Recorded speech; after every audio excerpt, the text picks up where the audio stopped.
Morning to one and all. आज जो chapter हम लोग देख रहे हैं एनसीईआरटी का केमिकल कंट्रोल एंड कोऑर्डिनेशन, इसके बारे में हम लोग पढ़ेंगे।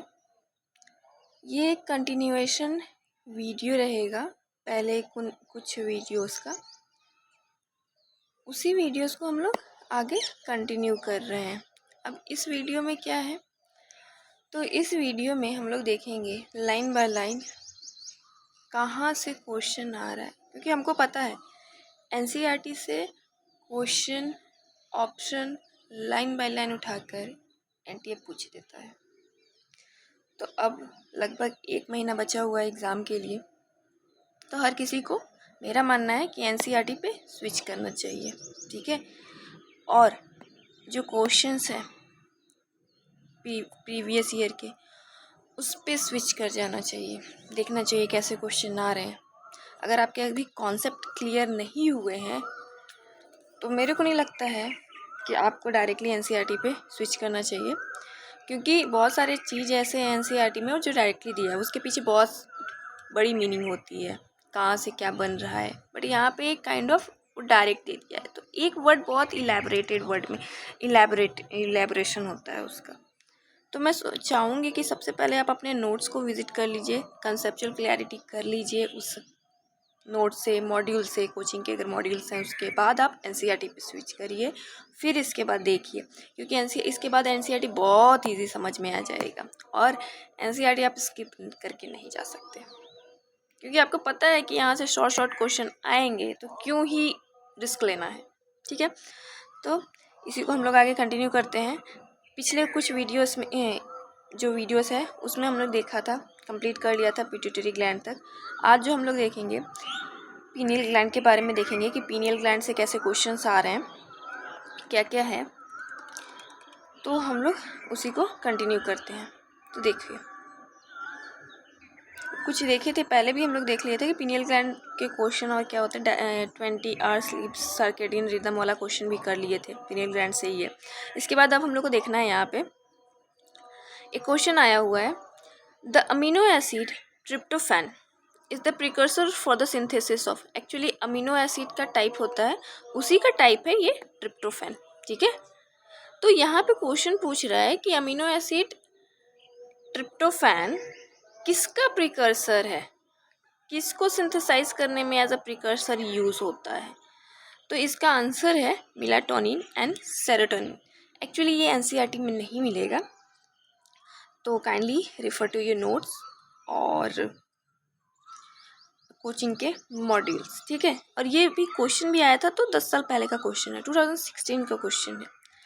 इसके बाद नेक्स्ट क्वेश्चन है, artificial light extend work time and reduce sleep time disturb the activity. मतलब अगर आर्टिफिशियल लाइट आ रही है हमारे लाइफ में, आज के टाइम में हम अपने आप को आर्टिफिशियल लाइफ के बिना इमेजिन नहीं कर सकते।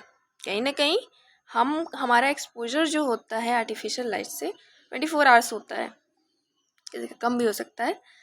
तो इसके वजह से क्या होता है, हमारा वर्क टाइम एक्सटेंडेड जो हो रहा है उसके वजह से रिड्यूस हो गया है हमारा स्लीप साइकिल, डिसरप्ट हो गया उसकी एक्टिविटी। तो वो किसके वजह से हो रहा है, तो देखिए पीनियल ग्लैंड का ये रहा टॉपिक यहाँ पे। अब देखो यहाँ पे जो हमारा स्लीप साइकिल है, स्लीप टाइम है, इसके लिए कौन रिस्पॉन्सिबल होता है। तो पीनियल ग्लैंड जो है वो सिक्रीट करता है एक हार्मोन जिसको हम लोग मेलाटोनिन बोलते हैं, और ये मेलाटोनिन जो होगा बहुत इंपॉर्टेंट रोल प्ले करता है 24 आवर्स डायरेनल रिदम के लिए, मतलब सर्केडियम रिदम भी इसी को बोलते हैं। 24 आवर्स का जो हमारा सर्केडियम रिदम है उसके लिए ये मेलाटोनिन रिस्पॉन्सिबल होता है। मतलब एक तरीके से स्लीप वेक साइकिल जो होता है ना, आप कब सो रहे हो, कब जग रहे हो, पूरा 24 आवर्स का साइकिल है कि रात में आप सोते हो, दिन में आप जगते हो। तो ये जो है इसके लिए ये मेलाटोनिन रिस्पॉन्सिबल है, और इस मेलाटोनिन कौन सिक्रीट कर रहा है, दैट इज पीनियल ग्लैंड। तो यहाँ पे ऑप्शन क्या है, थर्ड ऑप्शन दिख रहा है, पीनियल ग्लैंड। मतलब एकदम क्वेश्चन उठा के दे दिया है एनसीईआरटी के लाइन से, इसीलिए मैं बोल रही थी कि स्किप नहीं कर सकते एनसीईआरटी को। जब पता है सामने से क्वेश्चन आ रहा है तो क्यों ही छोड़ना है। अगर आपके पास एक मटेरियल नहीं होता तो एक बार सोचने की बात है। इसके बाद एक और क्वेश्चन है, मिलानिन, मेलाटोनिन को ही हम लोग मिलानिन बोल रहे हैं, ठीक है। मिलानिन प्रोटेक्ट्स फ्रॉम, किससे बचाता है मिलानिन? तो मिलानिन जो है वो अल्ट्रावायलेट रेस से हमको बचाता है। ये बहुत पुराना क्वेश्चन है, 2002 का क्वेश्चन है, पर माइट भी चांसेस दिमाग फिरा किसी का तो वो रिपीट हो गया, इसलिए रिस्क नहीं लेना है, पढ़ के जाना है। अब दूसरा टॉपिक आ जाता है थायराइड ग्लैंड। ठीक है, इसके बारे में हम लोग पढ़ेंगे। थायराइड ग्लैंड कहाँ होता है, कहाँ होता है? ठीक है, देखो ये आइदर साइड ऑफ ट्रैकिया पे प्रेजेंट होता है, इसका लोकेशन यहाँ पे है। अब इसमें हम लोग देखते हैं कैसे कैसे क्वेश्चन आते हैं। ये तो मिक्स क्वेश्चन है, इसको रहने देते हैं। यहाँ पे है, देखो सबसे पहला क्वेश्चन यहाँ पे ना मैच द लिस्ट से है, आपको मैच करना है। कुछ ऑप्शंस हैं, उसके कुछ क्वेश्चन हैं। तो यहाँ पे देखो सबसे पहले ये डिसीज़ के क्वेश्चन है, exophthalmic goitre, acromegaly, causing syndrome, क्रिएटिनिज्म, ये सारे जो है इस ऑप्शन को हम लोग को मैच करना है यहाँ से। तो उसके बारे में हम लोग को देखना है। तो सबसे पहले हम लोग देखते हैं क्या कौन सा क्या होता है। ठीक है, तो सबसे पहले एक्सपोथैलेमिक गॉइटर देखते हैं। एक्सपोथैलेमिक गॉइटर क्यों होता है? तो यहाँ पे क्वेश्चन देखो, यहीं से उठा के दिया हुआ है। Exophthalmic goitre is a form of hyperthyroidism. Hyperthyroidism क्या होता है भाई? इसमें जब हमारा थायराइड ग्लैंड का सिक्रीशन ज़्यादा होने लगता है तब एक्सपोथैलेमिक गॉइटर होता है। और उसके कैरेक्टरिस्टिक क्या क्या हैं, कैसे उसको पहचानेंगे एक्सपोथैलेमिक गॉइटर को? तो सबसे पहले थायराइड ग्लैंड का एनलार्जमेंट हो जाएगा, बड़ा हो जाएगा। ठीक है, और आईबॉल्स जो होते हैं ना वो बाहर की तरफ निकलने लगेंगे, that is called protrusion of eyeball. ठीक है, और साथ ही साथ हमारा मेटाबॉलिज्म रेट जो है वो इंक्रीज हो जाएगा, जिसके वजह से वेट लॉस होने लगेगा। कभी सुना होगा आपने कि लोग बोलते हैं थायराइड हो गया है और उसकी वजह से हम पतले हो गए हैं। तो ये कौन सा थायराइडिज्म है? तो ये हाइपरथायरॉयडिज्म है, जिसमें लोग पतले हो जाते हैं। और एक और होता है हाइपोथायरॉयडिज्म, जिसमें वेट गेन करने लगते हैं। ठीक है, तो इसको हम लोग मैच करते हैं इन ऑप्शंस में से। तो क्या है, हमने देखा है कि ये हाइपरथायरॉयडिज्म है। हाइपरथायरॉयडिज्म कहाँ है? देखिए, hyper secretion of thyroid hormone and protruding eyeball, ये किसका ऑप्शन हो गया? ए का। अब ऑप्शन में देख लेते हैं ए का थर्ड कौन सा है। ये भी ऑप्शन है और ये भी ऑप्शन है, दो ऑप्शन हमने रखा। अब दूसरा हम लोग देखते हैं और क्या है। ठीक है, जिसको मैच कर सकते हैं। एक और है यहाँ पे क्रिएटिनिज्म। ठीक है, क्रिएटिनिज्म क्या होता है? तो इसको यहाँ पे देखते हैं, देखो इधर लिखा हुआ है क्रिएटिनिज्म। क्रिएटिनिज्म क्या है? क्रिएटिनिज्म एक काइंड ऑफ हाइपोथायरॉयडिज्म का केस होता है। मतलब जब प्रेग्नेंट लेडी उनके प्रेगनेंसी के टाइम थायराइड का सिक्रीशन या फिर थायराइड ग्लैंड जो है वो उसका सिक्रीशन कम हो जाता है। ठीक है, हार्मोन कम सिक्रीट करता है। उस केस में जो बेबी होता है उसका डिफेक्टिव डेवलपमेंट स्टार्ट हो जाता है, मैच्योरेशन सही से नहीं हो पाता है और इसके वजह से स्टंटेड ग्रोथ देखने को मिलता है। उसी स्टंटेड ग्रोथ को हम लोग क्रिएटिनिज्म बोलते हैं। और साथ ही साथ मेंटल रिटार्डनेस देखने को मिलेगा। ये सारी एक प्रॉब्लम देखने को मिलेंगी। तो इसको हम लोग देख लेते हैं, इसका ऑप्शन का आंसर क्या है, कौन से ऑप्शन में ये दिया है। तो ये hypothyroidism of thyroid hormone and stunted growth, just अभी हमने देखा। तो हमारा डी का क्या हो गया? सेकेंड हो गया। तो अब इसमें देखते हैं क्या है। सबसे पहले हमने देखा कि यहाँ पे ए का हमारा क्या था, that is hyper secretion of thyroid gland. तो ए का 3 हो गया। डी का क्या है? डी का हमारा 2 है, हाइपर सिक्रीशन। तो हमारा आंसर ये होगा, क्योंकि यहाँ पे डी का 1 दे दिया है। Excess secretion of cortisol, moon face and hyperglycaemia, ऐसा नहीं है, ये नहीं होता है। ये जो होगा हमारा, ये किसके केस में होगा? तो ये होता है कसिंग सिंड्रोम के केस में। कसिंग सिंड्रोम में क्या होता है, जब एक्सेस कॉर्टिसोल और कॉर्टिसोल का सिक्रीशन होने लगता है, जिसकी वजह से मून फेस टाइप का दिखने लगता है बड़ा सा, और हाइपरग्लाइसीमिया हो जाता है। ठीक है, इसके अलावा कसिंग सिंड्रोम क्या होता है? कसिंग सिंड्रोम में क्या होता है? तो कसिंग सिंड्रोम में एक्सेसिव सिक्रीशन होता है ग्रोथ हार्मोन का। ठीक है, एक्सेसिव सिक्रीशन यहाँ पे, सॉरी माय बैड, हाँ, एक्सेसिव सिक्रीशन हमने देखा कॉर्टिसोल का होता है, moon face hyperglycaemia causing syndrome में होता है। ठीक है, एक्रोमेगाली में ग्रोथ हार्मोन का सिक्रीशन ज़्यादा होने लगता है एक्सेस, जिसकी वजह से बॉडी मतलब एक प्रोपोर्शन में नहीं ग्रोथ करती है, ठीक है, डिसप्रोपोर्शनेट में ग्रो करती है। किसी का अपर बॉडी पोर्शन ज़्यादा ग्रो कर रहा है, हैंड बहुत बड़े बड़े दिख रहे हैं, ये सारे, तो ये सारे क्वेश्चन आ रहे हैं। इसके अलावा एक और क्वेश्चन है, which of the following are not under the control of thyroid hormone. इनमें से कौन सा ऐसा है जो थायराइड हार्मोन उसको कंट्रोल नहीं करता है। सबसे पहले यहाँ पे लिखा हुआ है, दिया हुआ है, maintenance of water and electrolyte balance, अभी देखेंगे ये है। रेगुलेशन ऑफ मेटाबॉलिक रेट, ये भी है। Normal rhythm of sleep wake cycle, just अभी हमने देखा ये किसका काम है, तो ये काम है मेलाटोनिन का, पीनियल ग्लैंड सीक्रेट करता है मेलानिन, तो उसका काम है, वो इसको चेक करता है, उसको रेगुलेट करता है, सॉरी। इसके अलावा development of immune system, immune system के डेवलपमेंट के लिए थाइमस ग्लैंड रिस्पॉन्सिबल होता है, वो आगे हम लोग देखेंगे। और फिर इसके बाद एक और ऑप्शन दिया है, support the process of RBC formation, of course ये भी है। तो इसमें ये सारे कैसे रिस्पॉन्सिबल हैं, तो ये देखिए यहाँ पे simple, maintenance of water and electrolyte balance, ये वाला है, ठीक है। फिर इसके बाद regulation of basal metabolic rate, हमने इसको भी अभी देखा कि मेटाबॉलिक रेट को ये रेगुलेट करता है यहाँ पे, ठीक है। इसके वजह से बेसल मेटाबॉलिक रेट की वजह से यहाँ पे इंक्रीज हुआ, जिसकी वजह से वेट लॉस हो रहा था, तो हाइपरथायरॉयडिज्म होने लगा। इसके अलावा ये तो मैंने बता ही दिया, सपोर्ट करता है आरबीसी के फॉर्मेशन को, ठीक है। अब यहाँ पे हम लोग इसके आगे बढ़ते हैं, देखते हैं और कौन सा क्वेश्चन है। तो फिर इसके बाद हमारा एक और क्वेश्चन आता है यहाँ पे, what causes Graves disease, Graves disease किसके वजह से हो रहा है, ठीक है। तो ग्रेव्स डिसीज जो होता है हमारा, यहाँ देखो दिया हुआ है, मतलब एनसीईआरटी से उठा के दे रहा है। और ग्रेव्स डिसीज किसको हम लोग बोल रहे हैं, तो अभी जस्ट हमने पढ़ा था, हाइपरथायरॉयडिज्म एक कैरेक्टरिस्टिक है, उसका कैरेक्टरिस्टिक क्या है, थायराइड ग्लैंड एनलार्ज हो गया, जिसकी वजह से आईबॉल का प्रोट्रूशन होने लगा, बेसल मेटाबॉलिक रेट बढ़ गया, वेट लॉस कम हो गया, और इन्हीं सबको हम लोग क्या बोलते हैं, ग्रेव्स डिसीज। ग्रेव्स डिसीज में क्या हो रहा है, हाइपरथायरॉयडिज्म, सिक्रीशन थायराइड ग्लैंड का ज़्यादा हो रहा है, ठीक है।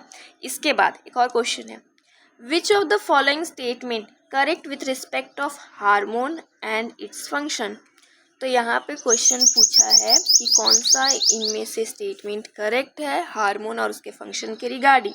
तो पहला ऑप्शन है thyrocalcitonin regulates blood calcium level, ठीक है, हाँ ये तो है, थायरोकैल्सिटोनिन जो होता है ब्लड कैल्शियम लेवल को रेगुलेट करता है। ये पैराथायरॉयडिज्म का क्वेश्चन है, जस्ट अभी हम लोग देखेंगे कहाँ पे दिया हुआ है, ठीक है। फिर इसके बाद एक और ऑप्शन है, या फिर ये देख लीजिए अभी आप यहाँ पे कि थायरोकैल्सिटोनिन कैसे रेगुलेट करता है कैल्शियम लेवल को। पैराथायरॉयड हार्मोन पीटीएच, ठीक है, increases calcium level in the blood. Parathyroid क्या कर रहा है, इंक्रीज कर रहा है कैल्शियम लेवल को।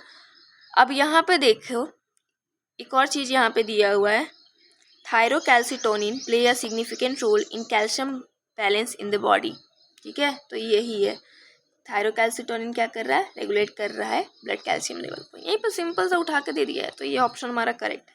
फिर इसके बाद हमारा एक और ऑप्शन है, in male FSH and androgen regulate the spermatogenesis. अगर आपने रिप्रोडक्शन का चैप्टर पढ़ा होगा तो वहाँ पे ये दो हार्मोन जो हैं वो स्पर्मेटोजेनेसिस में अपना रोल प्ले करते हैं, वो इन्वॉल्व होते हैं स्पर्मेटोजेनेसिस में, ठीक है।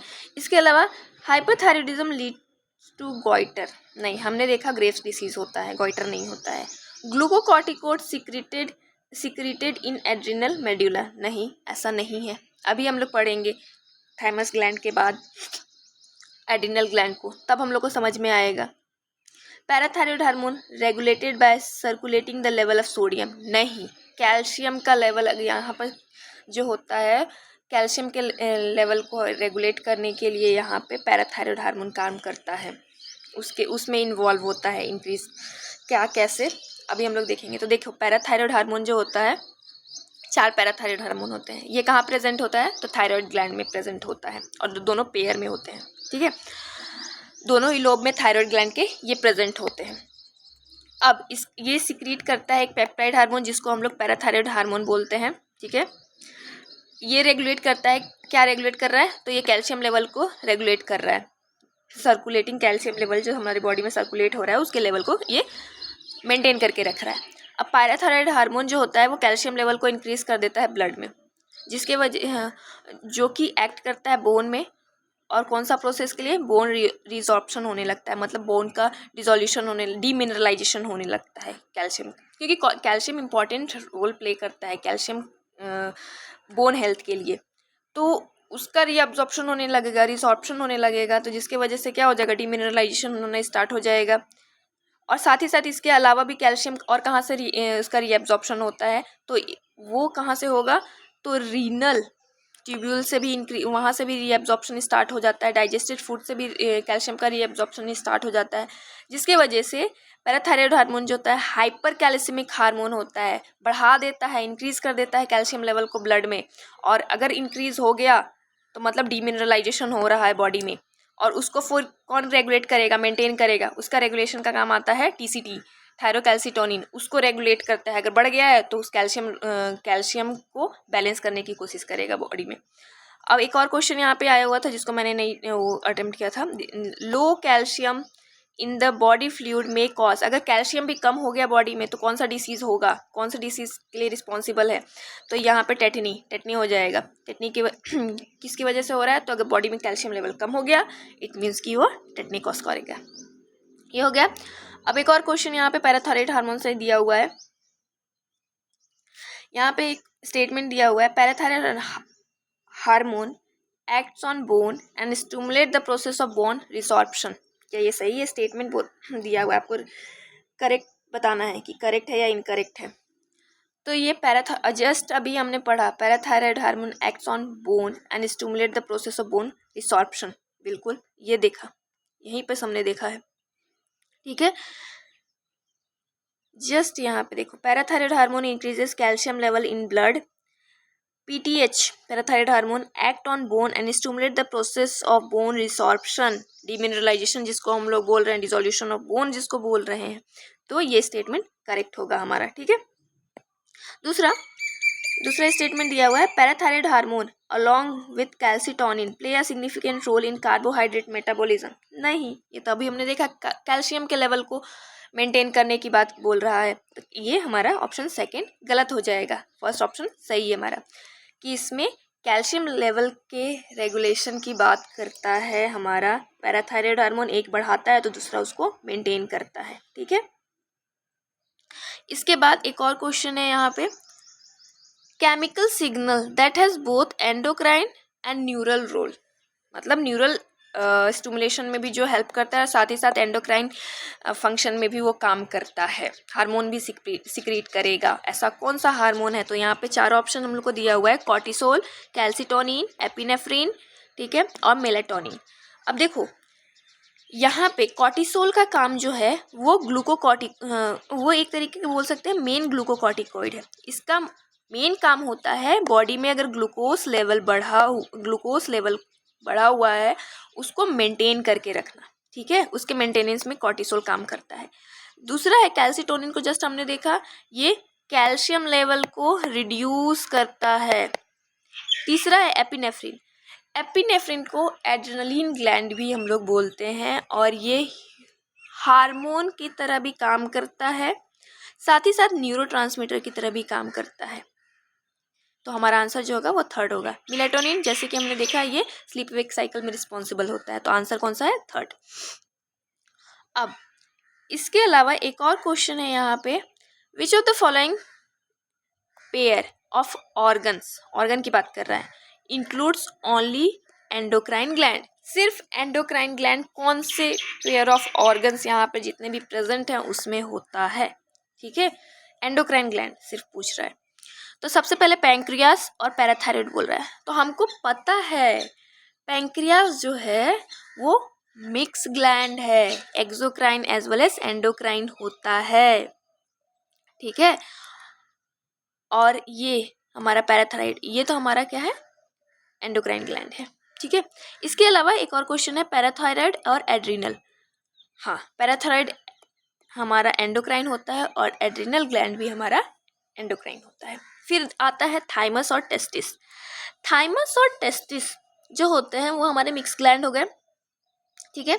इसके अलावा एड्रिनल और ओवरी, हमको पता है एड्रिनल जो है वो एंडोक्राइन है, पर ओवरी है क्या है, एक्सोक्राइन ग्लैंड है, ठीक है।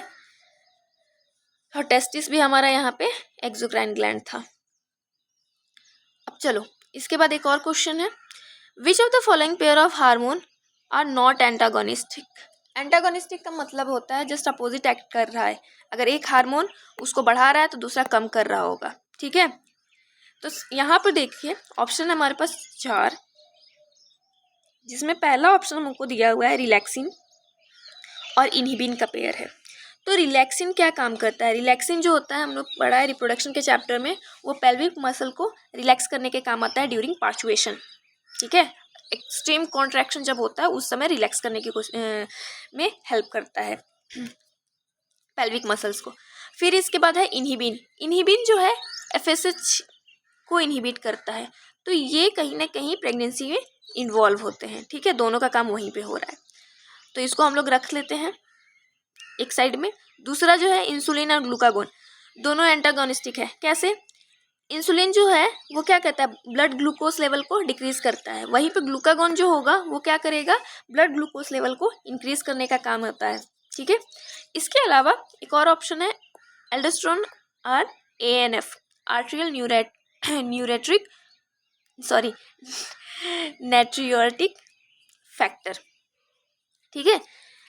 ये किस लिए रिस्पॉन्सिबल होता है, तो एल्डोस्टेरोन जो होगा वो बीपी इंक्रीज करता है, और वहीं पे एएनएफ जो होगा वो हमारा बीपी डिक्रीज करने का काम करता है। अगर बीपी बढ़ गया तो शूट कर गया है तो उसको लेवल अप करने की कोशिश करता है, ठीक है, सॉरी लेवल डाउन करने की कोशिश करता है। तो ये भी दोनों क्या हो गए, एंटागोनिस्टिक। एंटागोनिस्टिक का मतलब पता है ना कि अपोजिट। अब क्वेश्चन में क्या पूछा है, नॉट एंटागोनिस्टिक, मतलब सेम काम कर रहा है। तो इनमें हमने सारा देखा, यहाँ पे इंसुलिन भी दोनों ही एंटागोनिस्टिक है, एक दूसरे के अपोजिट काम कर रहा है। एल्डोस्टेरोन और एएनएफ का भी वही हाल है, पैराथायरोमोन और कैल्सिटोनिन का भी वही हाल है। पर रिएक्सिन और इनहिबिन दोनों ही रिप्रोडक्शन के वो में इन्वॉल्व है, कहीं ना एक दूसरे को कॉन्ट्राडिक्ट नहीं कर रहे हैं लोग। इसके बाद एक और क्वेश्चन है यहाँ पे, which of the options are correct, ठीक है, कौन से ऑप्शन यहाँ पे करेक्ट हैं। तो इसमें क्वेश्चन पूछ रहा है, क्वेश्चन के ऑप्शंस जो है, पहला ऑप्शन बोल रहा है अगर an excessive loss of body fluid from the body switch off osmoreceptor. अगर एक्सेसिव लॉस हो गया बॉडी फ्लूइड का, जिसके वजह से क्या होगा, बॉडी जो होता है वो स्विच ऑफ कर देता है ऑस्मोरिसेप्टर्स को। क्या ये सही है, नहीं, ऐसा तो नहीं है, ठीक है, यूरिनेशन ज़्यादा होता है। ADH facilitate water reabsorption to prevent diuresis. ADH का काम क्या होता है, जब वाटर का रीएब्जॉर्प्शन कराना होता है तब एडीएच का काम आता है। अगर एक्सेस हम लोग का बॉडी जो है डिहाइड्रेटेड कंडीशन में जाने वाली है, तो उस टाइम पे बॉडी का जो वाटर फ्लूइड है उसको रीअब्जॉर्ब कराने का काम जो होता है एडीएच करता है, वाटर का मेंटेनेंस का काम। फिर इसके बाद आते हैं एएनएफ जो होता है वो क्या कर रहा है, तो वो एक वेसोडाइलेटर है, वो डिक्रीज कर रहा है बीपी को, वेसल्स को डायलेट कर देता है, ठीक है। इसके अलावा एक और ऑप्शन है, ADH causes increase in blood pressure. हाँ, क्या होता है, एडीएच जो होता है वाटर का जब रीएब्जॉर्प्शन कराता है, जिसके वजह से क्या होगा, यहाँ पे बीपी जो है इंक्रीज हो जा रही है, क्योंकि वो रीएब्जॉर्ब कर रहा है वाटर का, जिसके वजह से वाटर का जो फ्लूइड का कंसंट्रेशन है बॉडी में वो इंक्रीज हो रहा है, और जिसके वजह से क्या होगा, यहाँ पे बीपी जो है वो इंक्रीज हो जाता है। एक और क्वेश्चन, इंक्रीज नहीं होता है, इंक्रीज हो जाता है, ठीक है, ब्लड प्रेशर क्या हो रहा है, इंक्रीज हो रहा है।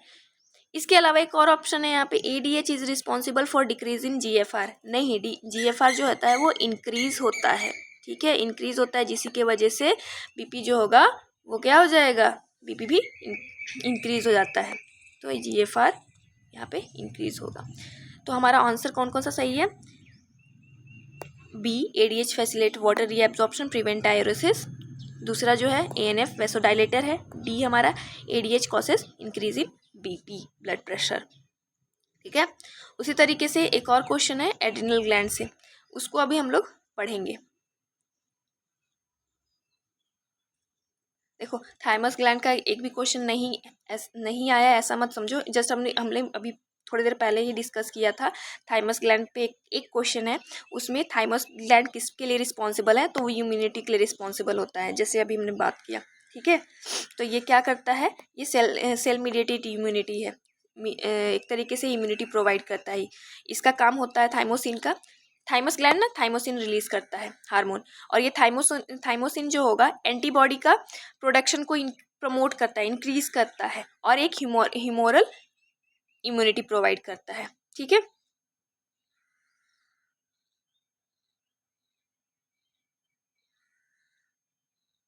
और थाइमोसिन अगर देखा जाए ना, तो जैसे जैसे एज बढ़ता है उसके जैसे जैसे एज बढ़ने लगता है वैसे वैसे उसका लेवल जो होता है, या फिर थाइमस जो होता है वो डीजनरेट होने लगता है। तो ओल्ड एज जो पीपल होते हैं वो उनकी इम्यूनिटी वीक होने लगती है। क्यों वीक होती है? बिकॉज ऑफ दिस रीज़न कि उसका जो थाइमस है वो डीजनरेट होने लगता है जैसे जैसे पीपल एज करने लगते हैं। ठीक है, अब है हम लोग का एड्रिनल ग्लैंड, इसको मैं नेक्स्ट वीडियो में लूँगी इसके क्वेश्चंस। ठीक है, और ट्राई करेंगे कि इसको रैप कर दें पूरा चैप्टर को एक वीडियो में लास्ट। थैंक यू, होप आप इसी तरीके से पढ़ते रहिए।